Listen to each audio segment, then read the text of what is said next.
Hoy, la programación especial con don Luis Verón en Potrero Mármol, entre traiciones y mártires, recordando nuestra historia hasta la realidad nacional. Luis Verón contando, sin pelos en la lengua, toda nuestra historia, su análisis crítico, revisionista, de todos sus estudios y literatura que hicieron posible su trabajo durante tantos años. Respetamos su trabajo, respetamos sus investigaciones históricas. Luis Verón es una personalidad criticada y querida. Es una figura respetada en el ámbito de la literatura nacional. Hoy en el programa del Team Viajero Paraguay lo tenemos a él, con sus verdades y mitos. Luis Verón. Bueno, el lugar conocido como Potrero Mármol, un lugar también muy histórico, un lugar que lleva como nombre el apellido de uno de los dueños de ese lugar, el apellido Mármol, que si bien existe todavía muy pocos son los paraguayos que llevan ese apellido, pero existe aún en Asunción mismo. Y en ese lugar, en las cercanías de Itaiguaté, al norte de Itaiguaté, unos 2 kilómetros, tuvo lugar el fusilamiento de muchas personas de resonancia, digamos, dentro de la República. Por ejemplo, allí en un lugar llamado Curuzupaí, fueron fusilados, fueron primeramente condenados a muerte, procesados en unos kilómetros abajo, unos 200 kilómetros abajo, a orillas del río Tebicuarí, en los famosos procesos de San Fernando, muchos ejecutados por el camino, y en este caso se cumplió también la sentencia de dar muerte, de la pena capital, en Cruz Mármol, a varias figuras importantes, como por ejemplo el obispo del Paraguay de entonces, Monseñor Manuel Antonio Palacios, un sobrino suyo, que según se dice, por ser sobrino también tuvo que ser fusilado. Otras personalidades están en un pequeño cementerio, olvidado cementerio. Están, por ejemplo, Benigno López Carrillo, el hermano menor de Francisco. Está José Verges, un recordado canciller durante varios años. Está también el coronel Alén, que fue defensor de Humaitá, y que por no poder defender más Humaitá se intentó suicidarse. No lo logró, pero igual así fue procesado y condenado a muerte y fusilado en Potrero Mármol. Allí también están unas mujeres, están también unos extranjeros, como el cónsul de Portugal de entonces. Está un marino acaudalado, marino italiano, que, ¿a dónde fueron a parar sus fortunas? ¿No? Al bolsillo de alguna persona. Y otros oficiales y soldados inclusive, y también las mujeres. En primer lugar, doña Juliana y Fran de Martínez, la esposa del sucesor de Alén en Humaitá, y que al final tuvo que entregar la plaza a las fuerzas enemigas. Eso no fue perdonado por el mariscal López, el haber entregado. Él entregó ya muy extenuado en sus fuerzas, ya estaban sin comida, sin balas, sin nada. Y bueno, lo único que le quedaba era entregar el reducto de Humaitá. Eso no le perdonó López, le trató como traidor a la patria por haber entregado la fortaleza de Humaitá. Y eso llevó a que también le condenara a su esposa, doña Juliana Ifrán, a morir por, por no renegar de su marido. Le exigió que firmara un documento donde ella renegara de su marido. No lo hizo. Le sometió a indecibles torturas, a garroteadas, a cintarazos, sin dejarle un centímetro de su piel libre. Le hizo violar por unos negros, le hizo poner, le hizo desnudarse y poner miel de abeja en sus partes pudendas y le hizo acostar sobre hormiguero de Tajipitay. Además de eso, le sometió 6 veces en una de las torturas más terribles de la época, que es el cepo uruguayana, que es ponerle un fusil acá atravesado, otro acá, 2, 3 fusiles con el brazo torcido llevado hacia atrás, poniéndole fusiles entre las piernas y sobre las piernas y acogotarlo otra vez ahí, haciéndole un ovillo humano hasta que los músculos se deshacían de los huesos, ¿verdad? O sea que si uno sobrevivía, eso sobrevivía hecha una piltrafa. La mayoría morían en ese tormento. En 6 ocasiones le sometió a su prima a ese terrible tormento. Y por eso, personalmente, yo considero a doña Juliana Ifrán de Martínez como una mártir. Y que una mártir, ¿cómo se decir? Como una mártir que no se cejó en su lealtad a su marido. Para mí es la mártir de la relación marital entre un hombre y una mujer, ¿verdad? Todo lo que hizo por su marido, todo lo que pasó por el amor a su marido, yo no encuentro en todo lo que he leído en otras partes, ¿verdad? Por eso también, como parte del trabajo que hice hace más de un año, con unos amigos hicimos ahí la cruz, pusimos la cruz que quisimos poner dentro del pequeño cementerio que estaba olvidado, pero la dueña de la propiedad no me permitió poner el monumento porque quería que yo le haga un alambrado, que le haga un empedrado, que le haga un montón de cosas que no está a mi alcance hacerlo, pero ella pensaba que yo estaba trabajando con una organización que tenía demasiada plata y quería que llevara desde la ruta hasta ahí, que son 700 metros más 300 metros hasta el lugar, un empedrado. Y como no le dije no puedo hacerlo, se negó a darme autorización para hacer el monumento en ese lugar. Tuve que hacerlo en la calle a 25 o 30 metros del lugar. Ahí instalé la gran cruz de más de 6 metros de altura, que tiene todo un simbolismo también a la vida. Se sugiere en ese monumento la figura de un Cristo, la figura de un Redentor mirando hacia el sol. Entonces, como un homenaje a la vida, porque la vida es el sol, o el sol es la vida. Y lo inauguramos el 21 de diciembre del año 2018 en conmemoración de los 150 años de ese acontecimiento que se desarrolló a inicios de la batalla de los 7 días en Itaiguate.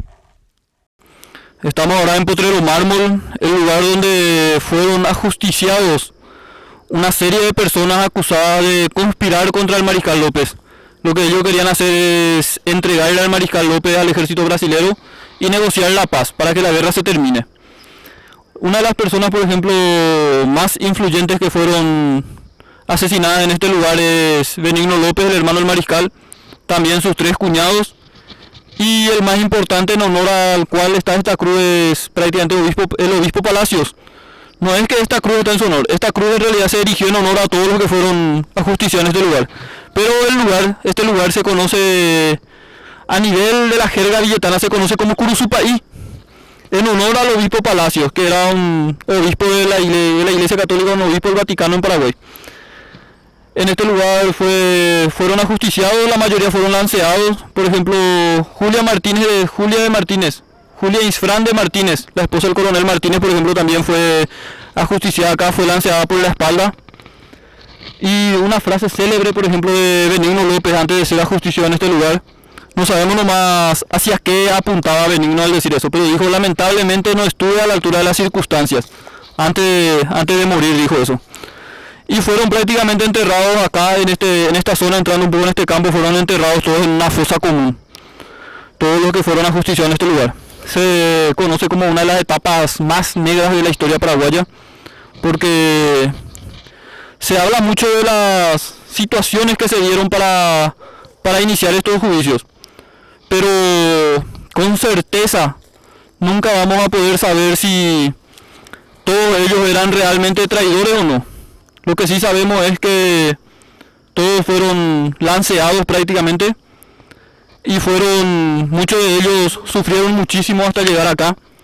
Y esto ocurrió el 21 de diciembre de 1868, horas antes de que empiece la batalla de Itaguaté. Bueno, ¿cómo nació esta idea de poner la cruz allí? Hace varios años, con unos amigos visitamos el lugar, me mostraron dónde estaba el sitio, empecé a investigar, pues yo le dije: algo tenemos que hacer en ese lugar, olvidado de Dios y de los hombres, ¿verdad? Un lugar muy histórico, porque ahí están enterradas personalidades que han colaborado mucho con la República, y que algo tenemos que hacer, no sé qué, algo. Y con el tiempo fui craneando, bueno, vamos a hacer una cruz. Un día me llama una persona, amiga mía, don Esteban Burr, muy amante de la historia, y hablando de otras cosas me dijo: ¿en qué andas? Porque con él habíamos hecho también la dignificación del monumento de Itaguaté, que se había rapiñado en todos sus elementos metálicos. Y le dije: estoy pretendiendo hacer un monumento en Itaguaté, en Potrero Mármol. Y vamos a hacer, no hay problema, vamos a hacer. Entonces, hablando con el escultor Sebastián Gullari, yo tenía otras ideas, pero después me mostró él la concepción que tenía de ello y me gustó. Y hicimos, la idea era hacer en el lugar mismo. Como les dije, no pude arreglar las cosas con la dueña de la propiedad y tuvimos que hacer afuera. Tuvimos un montón de otros problemas también, ¿verdad? Pero al final pudimos hacer en un rinconcito de la calle. También hubo reacciones adversas terribles de gente que me consideraba como cultor de los traidores de la patria. En fin, eso es lo más suave que se decía a mí. Entonces dije: no, yo no soy cultor de los traidores de la patria. Yo quiero poner en ese lugar una señal de piedad cristiana, poner una cruz, porque fueron cristianos y fueron compatriotas y algunos extranjeros quienes estuvieron enterrados en ese lugar.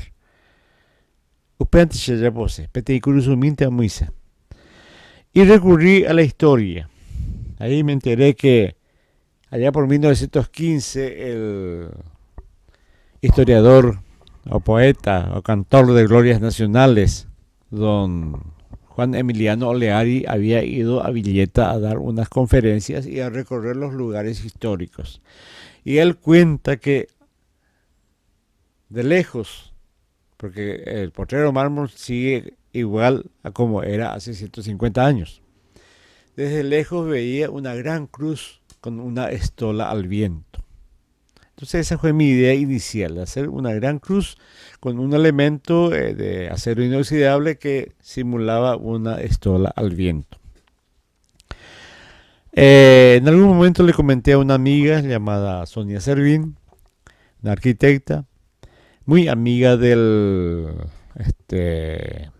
sacerdote Atilio Cordioli, superior de la Casa de Retiros de Marianela en Atenas, y me dijo, yo acá tengo la madera. Y me vendió a precio, digamos, cómodo, un madero de 5 metros y otro de 2 metros, y me fabricó él mismo la cruz, ¿verdad? Que después lo traje a la casa al taller de Gugliari, donde él armó la parte, digamos, escultórica. Y así nació la cruz de Cruz Supay.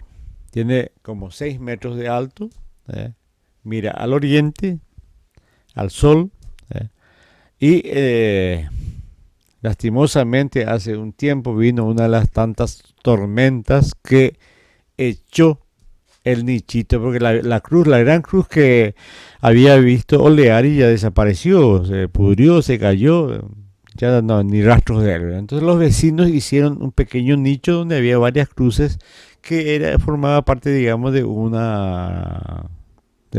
fenómeno de devoción popular y que tenía también sus historias interesantes, que lo reviví cuando hicimos la inauguración. Se dice que las cruces de Cruz Supay tienen, es milagrosa, que cuando no hay más lluvia van y derraman agua a la cruz y que no pasa 3-4 días para que llueva. El día de la inauguración le pedí a un amigo, a Roque González Vera, como él es bombero, que me proporcionaba un autobomba. Se fue el autobomba. Le pedí también a unos amigos de la organización Mandubana una representación teatral, ¿verdad? Que eso no estaba previsto en la programación. Entonces descubrimos la gran sábana con que cubrimos la cruz. Los vecinos ahí entusiastas ayudaron a poner la cinta tricolor. Lo desatamos con Wurd y con Gugliari.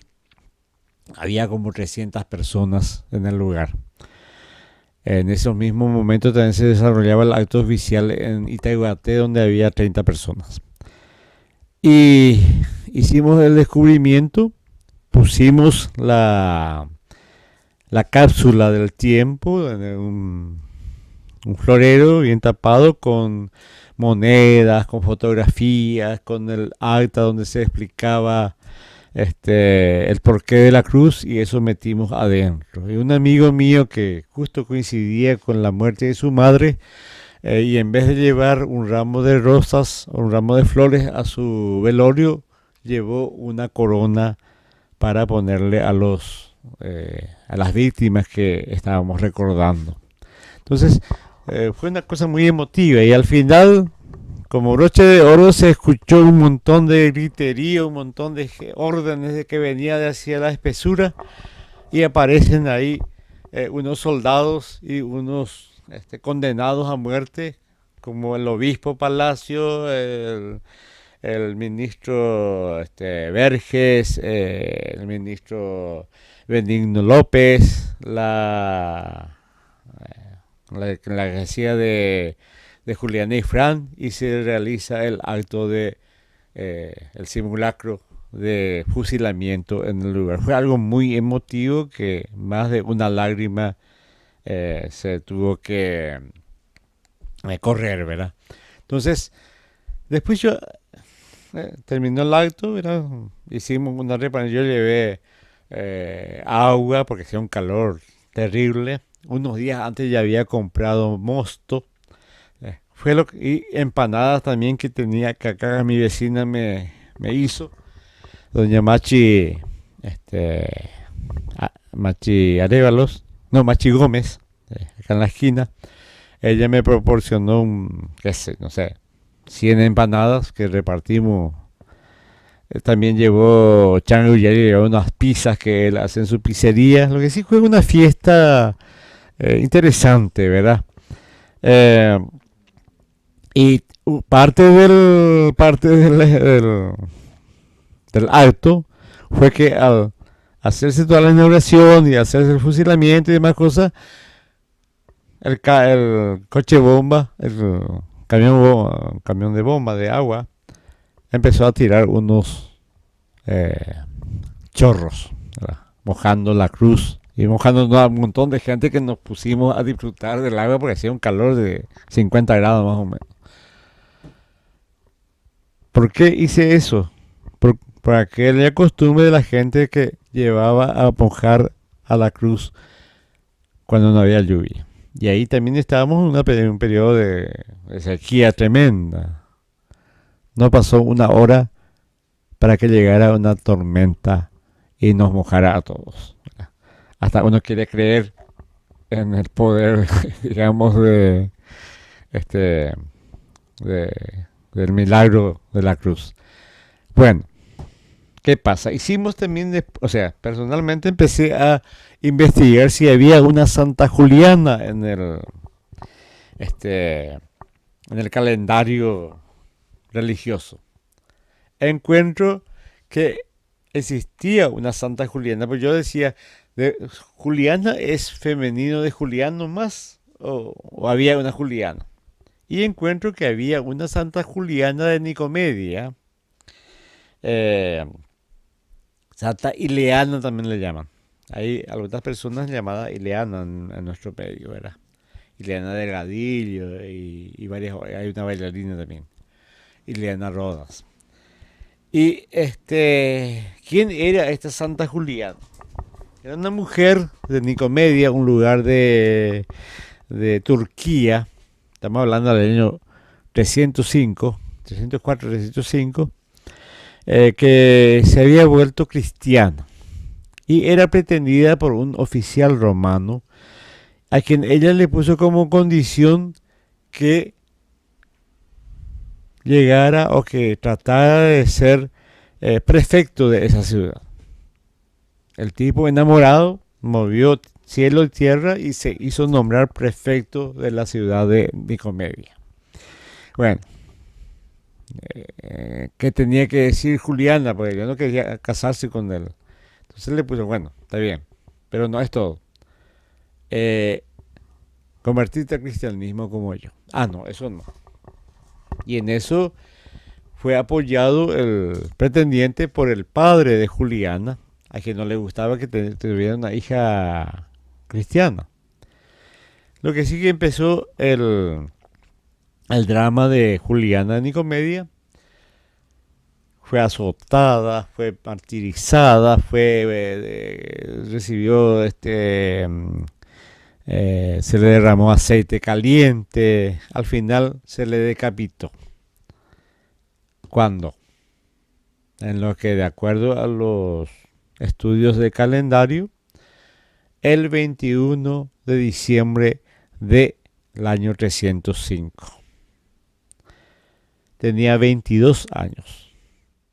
La misma edad que tenía Juliana y Fran al ser martirizada, un 21 de diciembre de 1868. Ya todo coincidía, ¿verdad? A Santa Juliana de Nicomedia se le trata como la señora del buen parto. Entonces, en honor a eso, estoy haciendo una capillita que vamos a habilitar el 21 de diciembre, dedicada a Santa Juliana, la señora del buen parto, para que fueran las mujeres embarazadas, próximos a parir, a recomendarse a ella.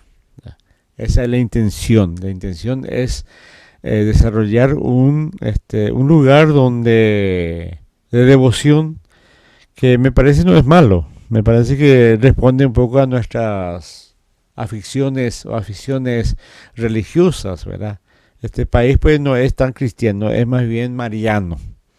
No es Ñan Yaraguazú de Piribebuy el ídolo, sino que es María de Caacupé y María del Rosario y María, qué sé yo, un montón de Marías que son centro de devoción del pueblo paraguayo, más que el propio Cristo, ¿verdad? Entonces esto también responde a esa necesidad mariana y bueno, vamos a ver qué pasa. En diciembre tenemos la inauguración de la capilla que estoy haciendo. Me cuesta como 3,5 millones de guaraníes y un gasto de traslado porque estamos haciendo en metal. Para también reponer aquel nichito que había sido derribado por la tormenta hace como 6-7 meses.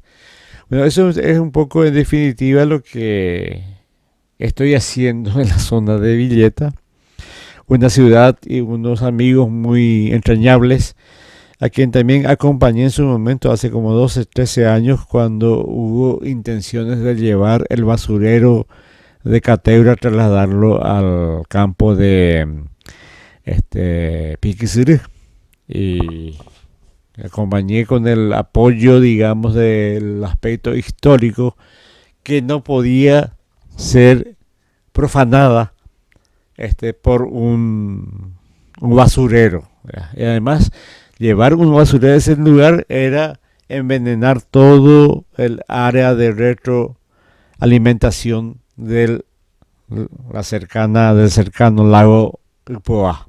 Iba a haber un atentado ecológico demasiado grave si se llevaba el basurero en ese lugar.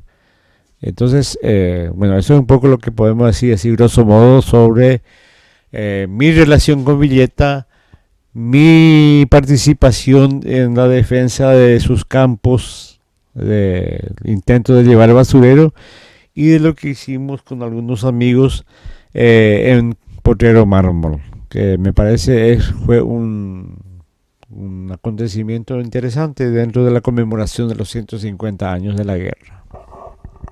Bueno, aparte de la guerra en sí, la campaña militar de defensa de nuestro territorio contra la alianza que vino en 1865, donde también tenemos cierta culpabilidad, pero esa es otra historia. El ejército paraguayo, si bien hizo una campaña ofensiva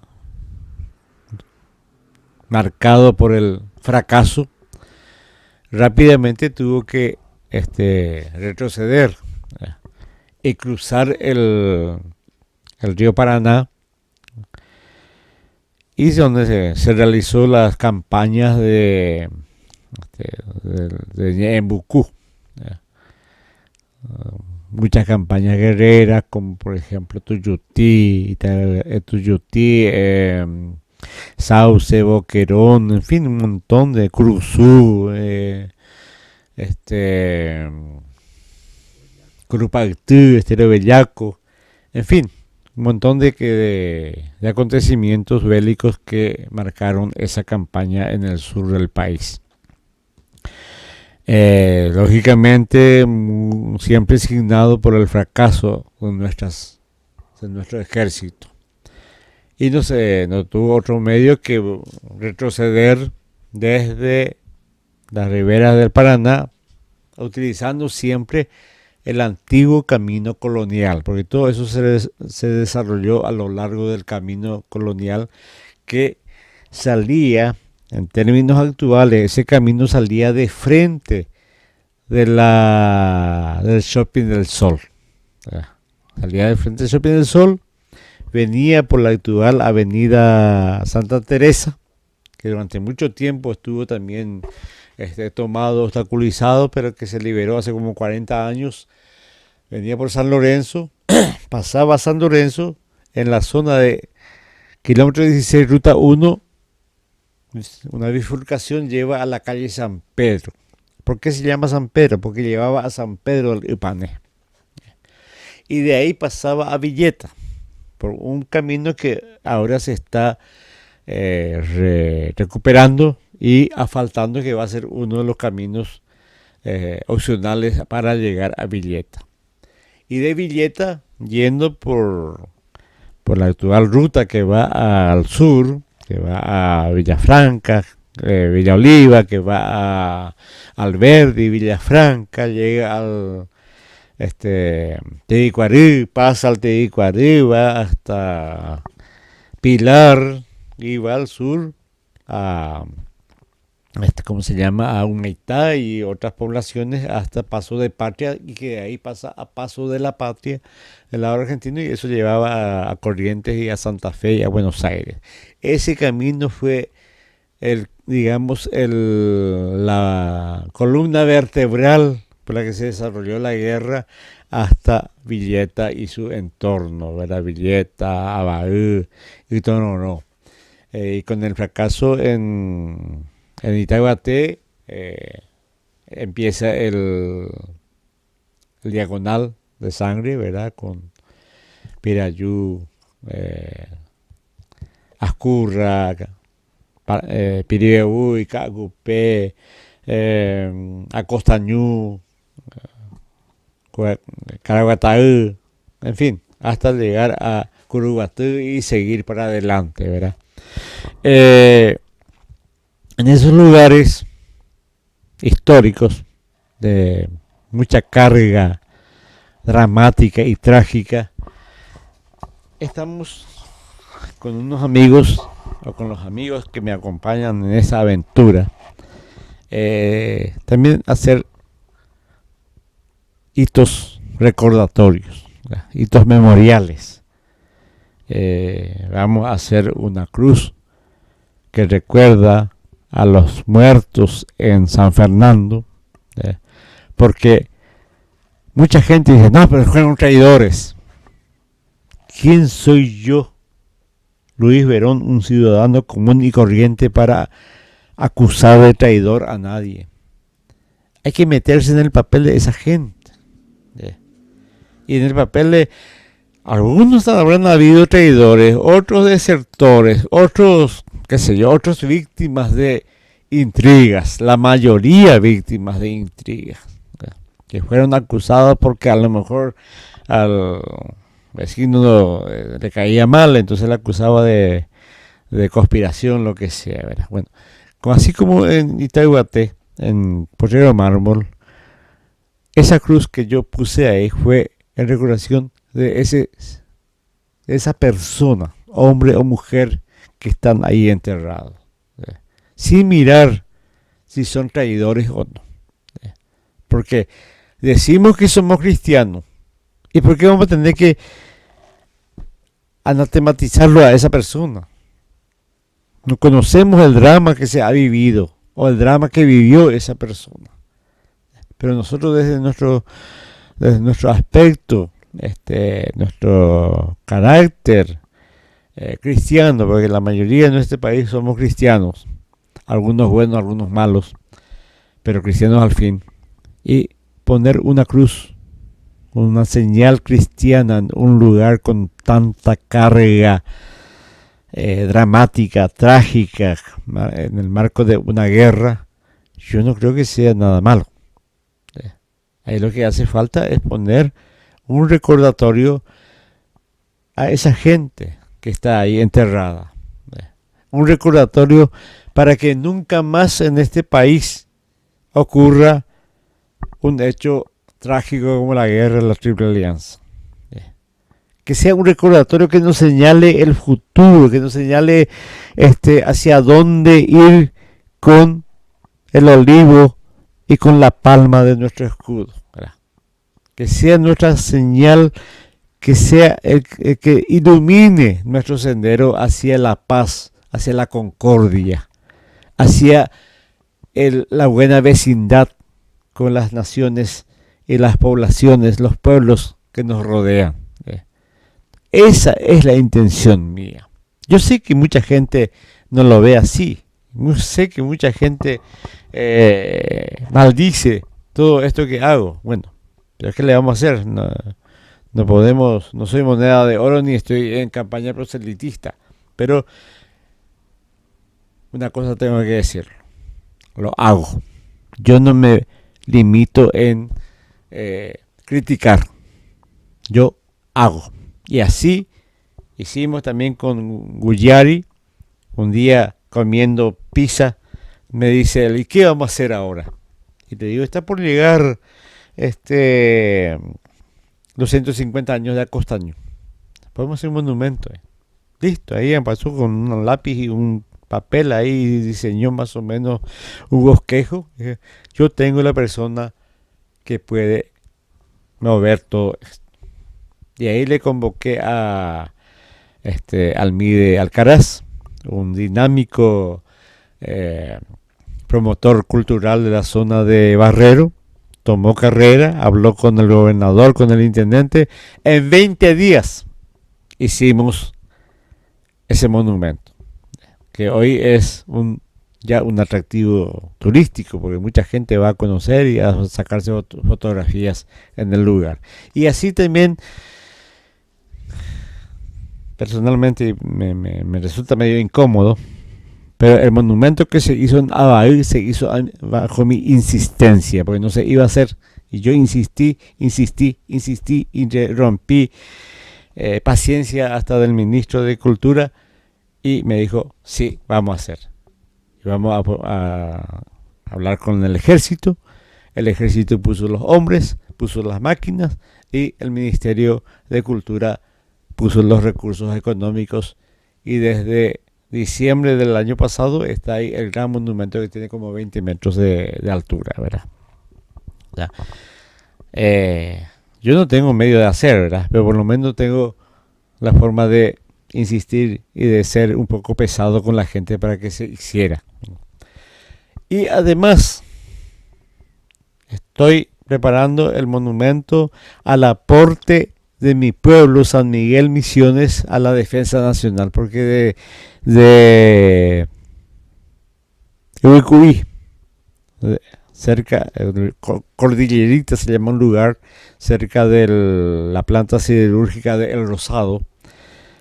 Ahí se sacaba material de hierro, se sacaba en Caapucú, se sacaba en Quiindú y se sacaba de Itacuá, en San Miguel Misiones, a donde se llevaba hasta Paso Ña Lorenza Paso, y en lanchones por el riacho Muyapey hasta cercanías de El Rosado. Entonces, ahí a ese aporte de mi pueblo también voy a hacer un pequeño monumento recordatorio.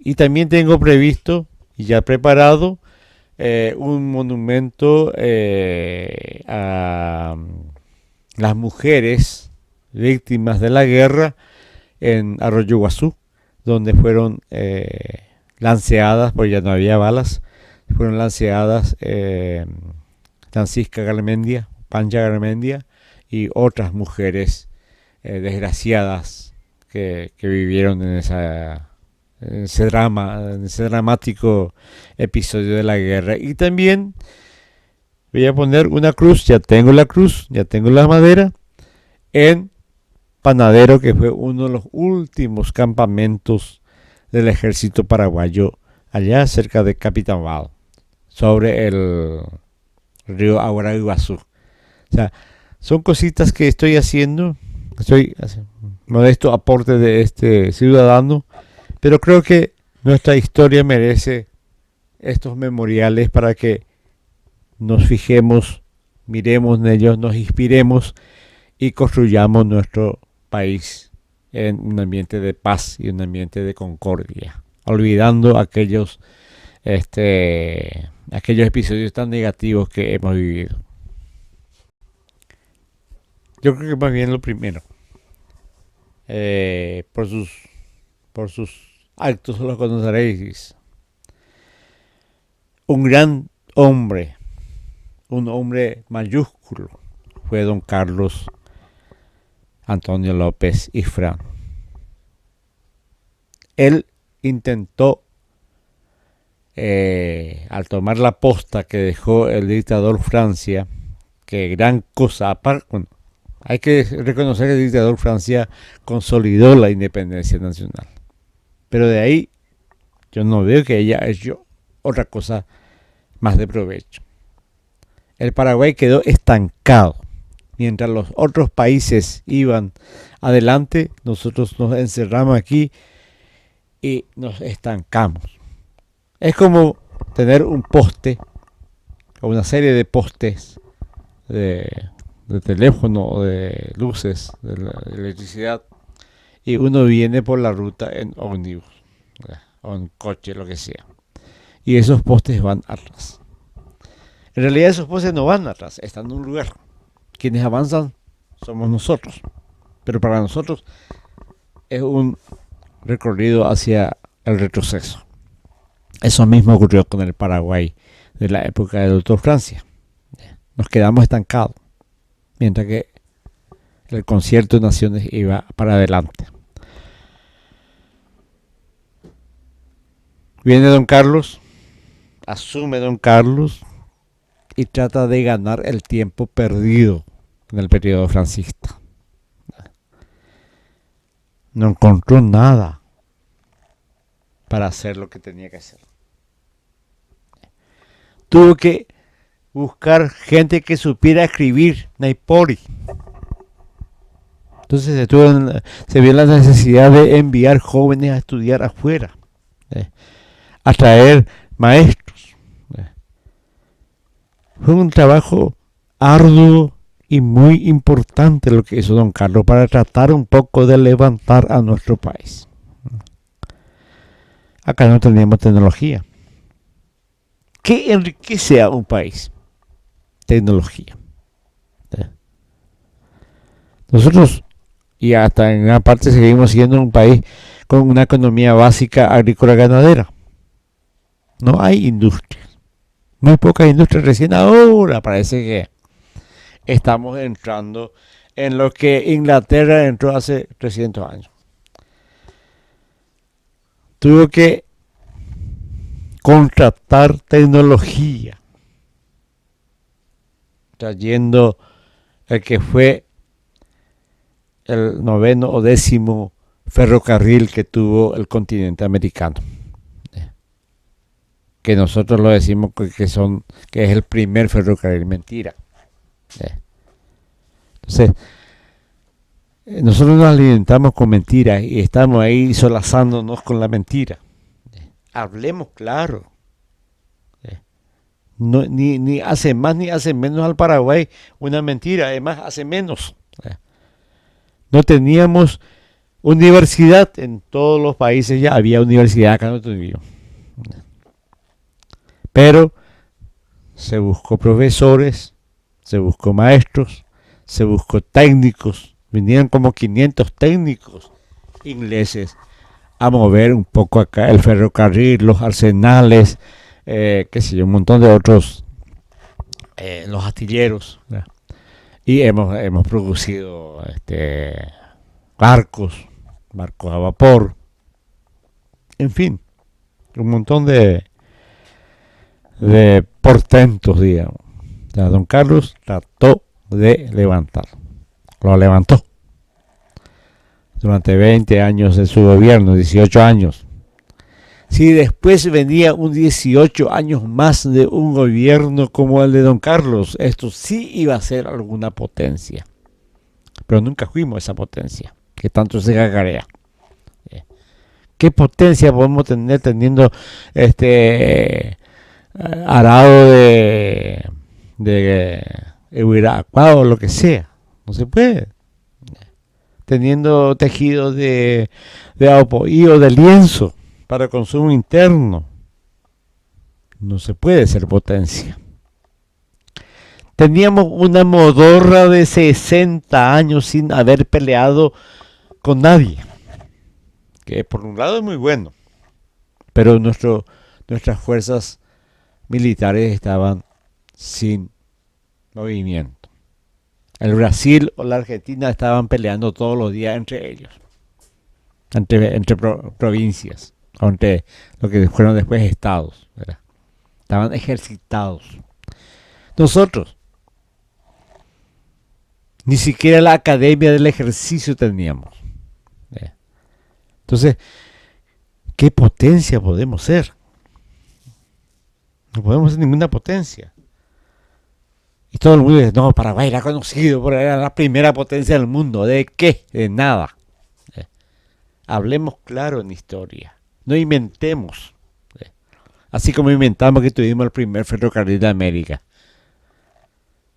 Y al final fuimos el primer país en no tener ferrocarril, que es uno de los ejes vertebrales del desarrollo de los países.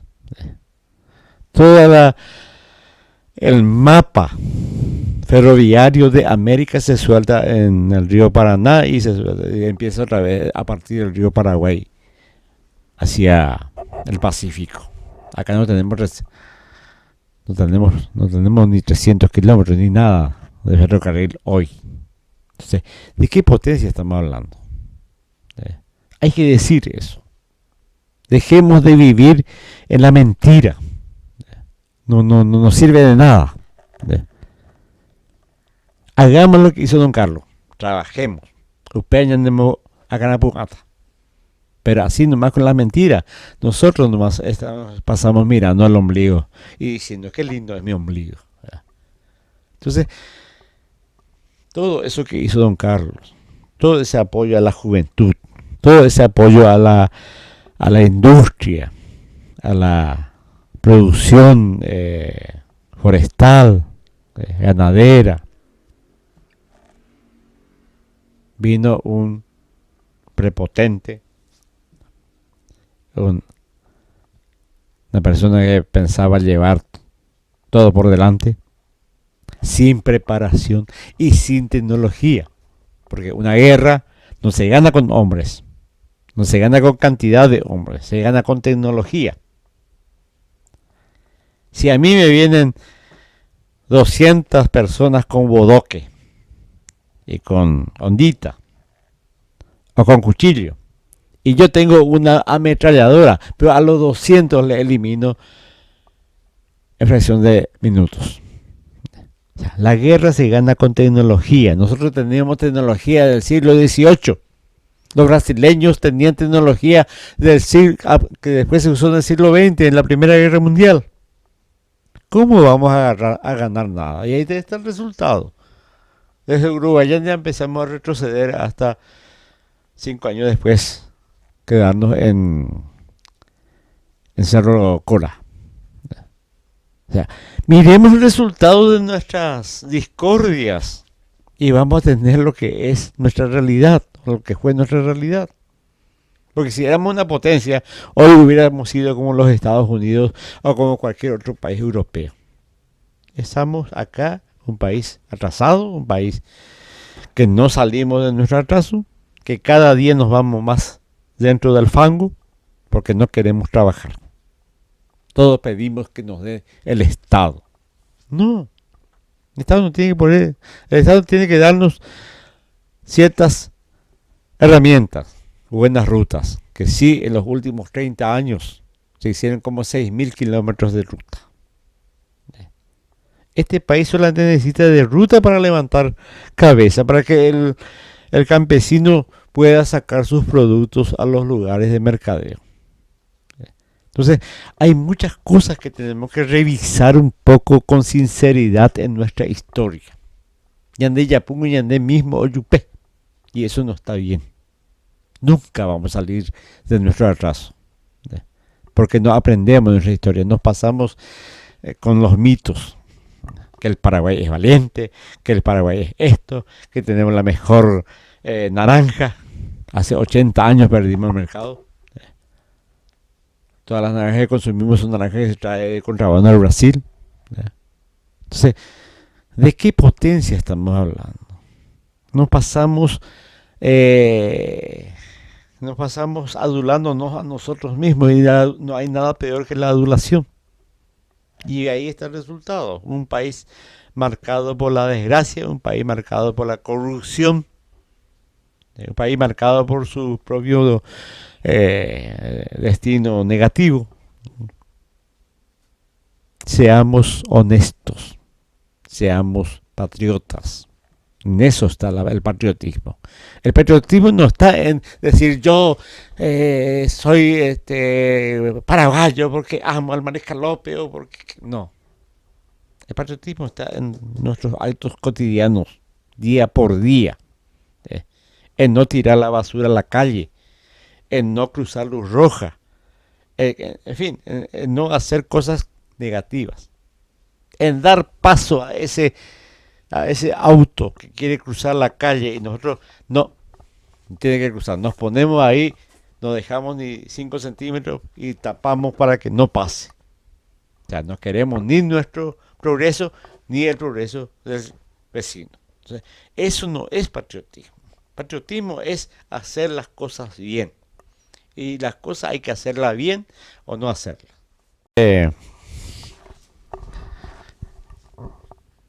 Está la pregunta de si la guerra podía ser evitada.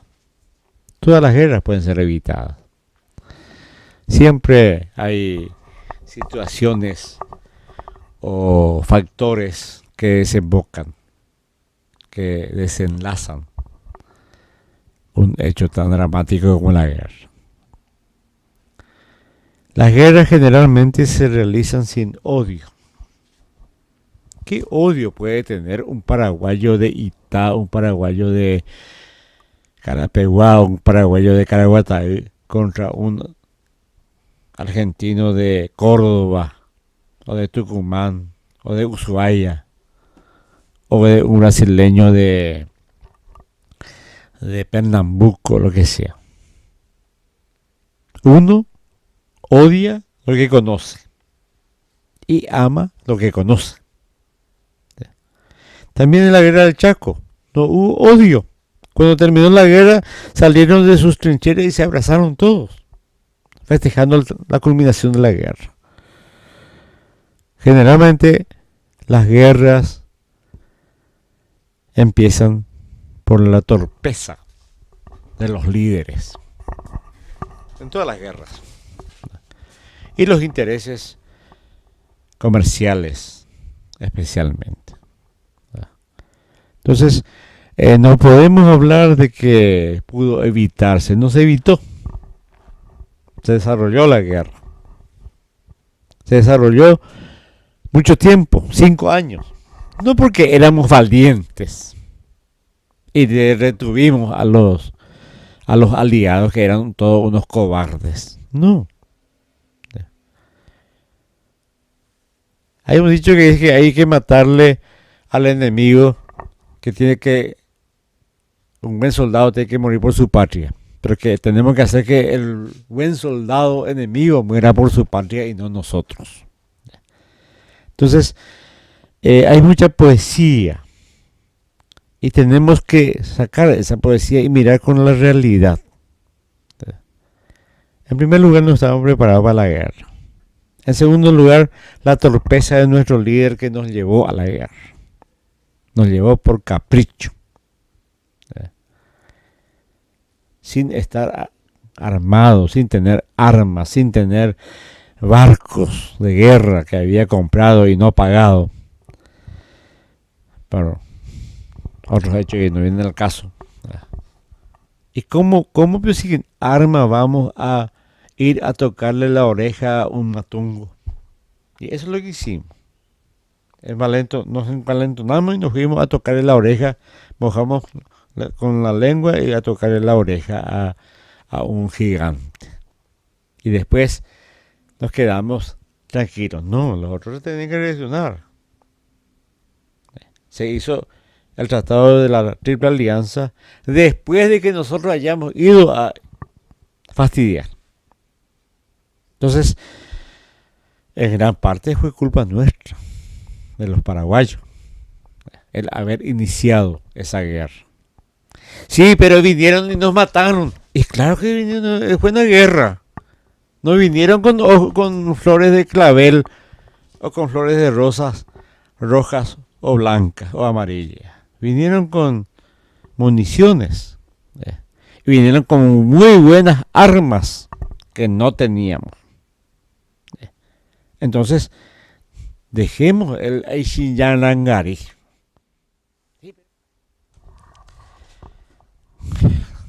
Llegamos al 1 de marzo de 1870.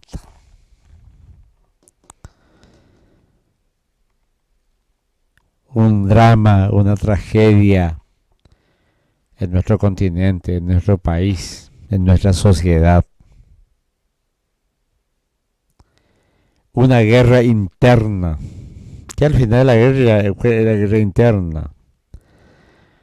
Estuve mirando los trabajos de don Efraín Cardoso.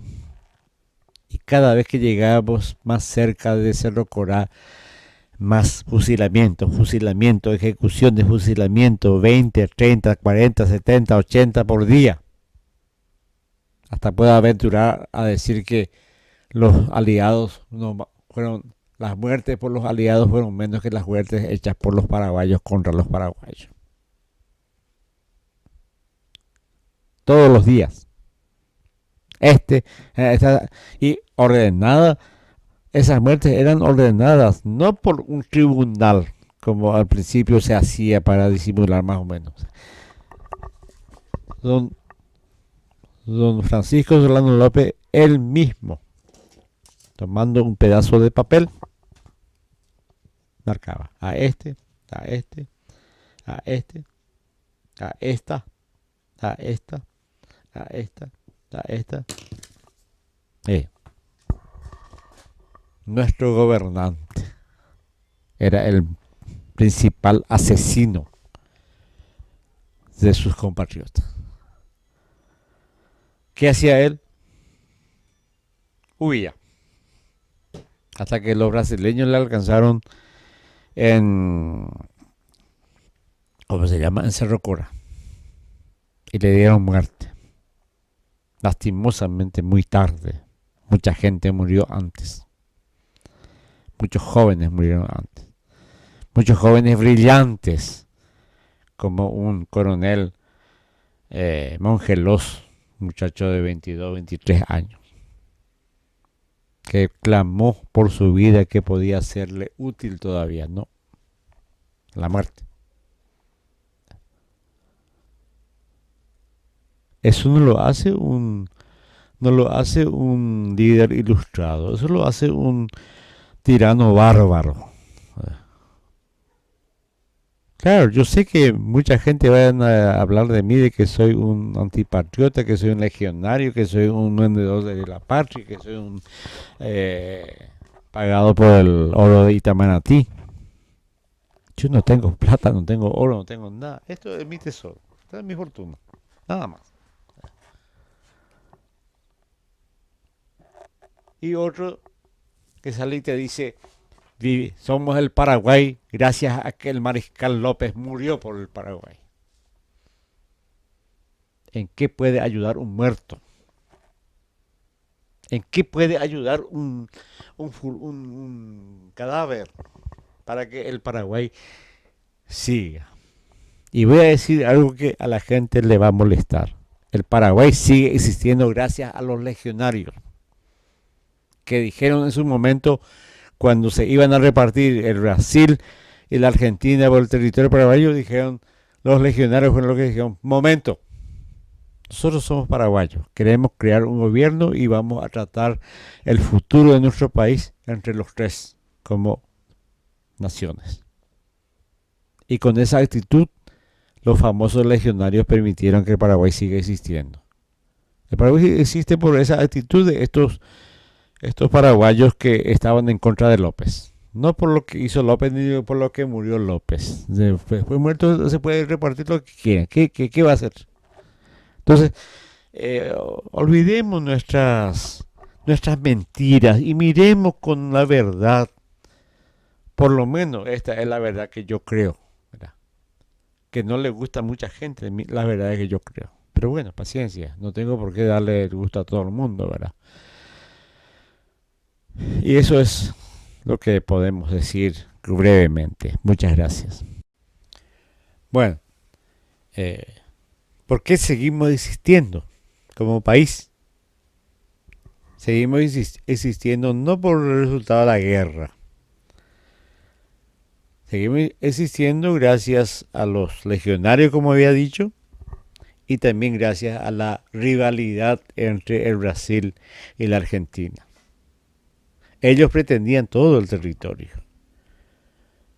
Pero también cuando el Brasil demostró su anguriosidad, no sé si se dice así, la Argentina dijo aquella famosa frase que dijo un canciller argentino: la victoria nos da derechos. Ya monguetá, allá resolvé. No porque yo gané la guerra voy a comer todo este país. Vamos a negociar. Y eso hizo que el Paraguay siga existiendo, más que la muerte de López, que no ayudó nada, al contrario, condenó al Paraguay a su desaparición. Y fueron otros paraguayos, buenos o malos, no sé, pero paraguayos que veían a su propio país con otros ojos. Esos eran los legionarios. Miraban al mismo país que todos querían, ellos también querían, pero no con los ojos de López o con los ojos de los lopistas. Ellos querían, eran también un grupo de ciudadanos preparados que habían ido al extranjero, estudiado, y acá, después de la guerra, estuvimos como después del gobierno de Francia. No había gente preparada. ¿Quiénes eran los preparados? Los que fueron a estudiar a Buenos Aires, a París, a Inglaterra, porque acá éramos todos unos analfabetos. Caballero era un analfabeto, pero tuvo la inteligencia del Aranducaatú de rodearse de gente capaz que le ayudaron en su gobierno. Y así también, después de la guerra del 70 o después de la guerra del Chaco, esto fue una carnicería. ¿Por qué? Porque el resultado de esa guerra, el resultado de gente que ha sobrevivido a situaciones límites, fueron gente vale, gente aguazú, gente que no ponderaba que le atravesara una bala o un cuchillo. Los 10 años siguientes a la guerra de la Triple Alianza fue una carnicería. Los 10 o 15 años después, o 17 años después de la terminación de la guerra del Chaco, fue una carnicería. Ahí está en la revolución del 47. Recién cuando Caballero, en 1880, toma el poder, se pacificó el país. Y no solamente pacificó de rencillas o de pasiones. El gobierno de Caballero y su sucesor, el general Escobar, fueron hombres de guerra y fueron hombres de paz. Ordenaron el país, sus instituciones, se creó, y esto tampoco le va a gustar a mucha gente, se creó la Universidad Nacional.